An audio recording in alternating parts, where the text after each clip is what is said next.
Ho, ho, ho, Merry. Do you know what? I can't. This year has been pretty crap, to put lightly, and it's zapped my Christmas spirit, unfortunately. I just don't feel like anything's going to bring that back. I don't want a lot for Christmas. Driving home for Christmas.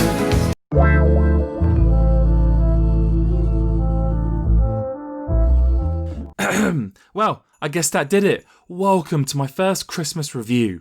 I am Blade Drummer, and this is a Christmas Chronicles Part 2. Let's go!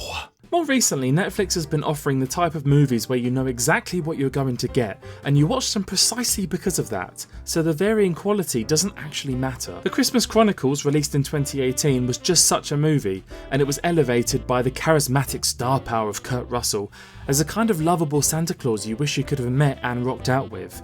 It had a lot of charm, uniqueness, and magic. It opened up for a sequel with Goldie Hawn, who is Kurt's wife, to be involved more. Now the sequel is here, and fans of the first movie will be disappointed to find that this captures none of the magic that the first one did. Picking up 2 years after the original, Kate, played by Darby Camp, is now a cynical teenager, unhappy with her mother's new relationship with Bob, played by Tyrese Gibson, and with spending Christmas in Cancun. She decides to run away, but is unaware that Bob's son Jack, played by Jazier Bruno, tagged along for the ride. Due to the efforts of magical troublemaker Belschnickel, played by Julian Dennison, you may recognise him from Deadpool. Fire.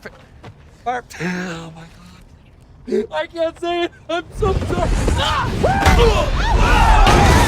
Kate soon finds herself in another adventure to save Christmas, when Belschnickel threatens the very future of the North Pole. To be fair, the only time that I'd ever heard of the Belschnickel was from the US Office TV series. Judgment is nigh, for the Belschnickel ist I. If it sounds familiar, that's because the Christmas Chronicles 2 is. It's another tale of two children helping Santa Claus to save Christmas, just with an added villain in the mix, and as dark as things seem to get, you know that by the end, everything will be fine. It is Christmas after all. The story itself lacks the cohesion of the first movie, which had a relatable through line in saving Christmas for all the boys and girls on Santa's list. The sequel, by contrast, feels like an overstuffed stocking. There's reindeer chase scenes, toy making montages, elves going full gremlins, and time travel. Russell and Hawn are clearly having a blast as the ultimate Yuletide power couple, yet none of the plot elements satisfyingly fit together. Worst of all, these flashy interludes distract from an actually solid emotional lesson about how the holidays change as one gets older. The acting is poor on most accounts, except Russell and Goldie, but even they had their iffy moments.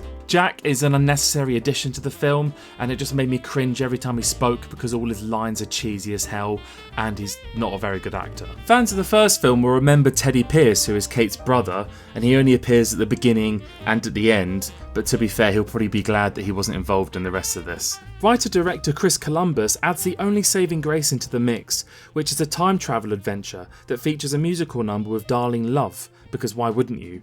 And it proves to be the sequel's standout sequence, and a twist that I saw coming from miles away, but it was still a nice touch. The CGI goes from really nice to look at to pretty awful. The script is so convoluted that we only get to the main evil scheme about 50 minutes in, as they opt to dump a whole bunch of mediocre backstory about the origins of Santa and the elves who populate his worker metropolis, Santa's village. A question that I had throughout the film was the elves have their kind of German-sounding elvish accent that was made up for the film, and Belschnickel technically is a former elf, so why is it then that he only speaks English and he's got a New Zealand accent? It just didn't make any sense to me.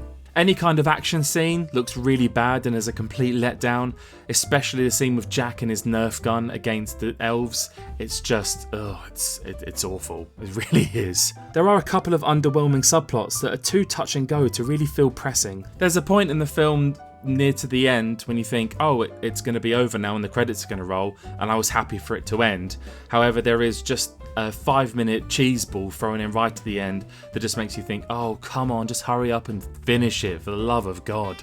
With Columbus at the helm, one might hope that the Christmas Chronicles 2 could conjure some of the brilliant generation-spanning appeal of his 1990 masterpiece Home Alone. Unfortunately, it won't be remembered after this year, yet it might be distracting enough for hyperactive kids, and possibly relatable enough for some teens that it can carve a few hours out of the holidays. Yes, it's important for people to celebrate the blessings they still have and learn to appreciate the ones they might find along the way, but The Christmas Chronicles 2 is more convincing as a reminder that we're sometimes justified in lamenting what we've lost. After all, there's nothing like a bad Christmas movie about the value of spending quality time with the people you love to make you wish that you'd just done that instead. Although it does provide some nice Christmas colours, things to look at, sometimes nice CGI and a decent singing part, the unneeded sequel to Netflix's decent Christmas flick is sadly nothing but a hollow film of corny dialogue, pretty awful acting and a convoluted story. 4 out of 10.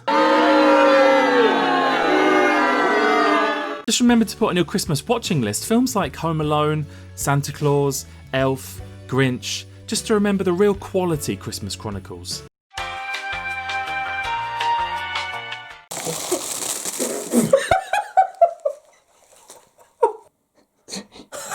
Two, one.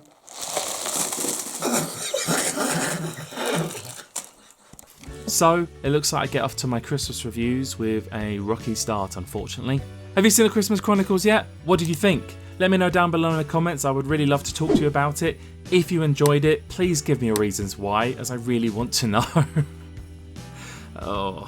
I am on Twitter and Instagram. The links are down below in the description, so follow me on there to see what I'm getting up to later. Well, that is me done for now. You lot take care of yourselves, get into that Christmas spirit, and that is me out.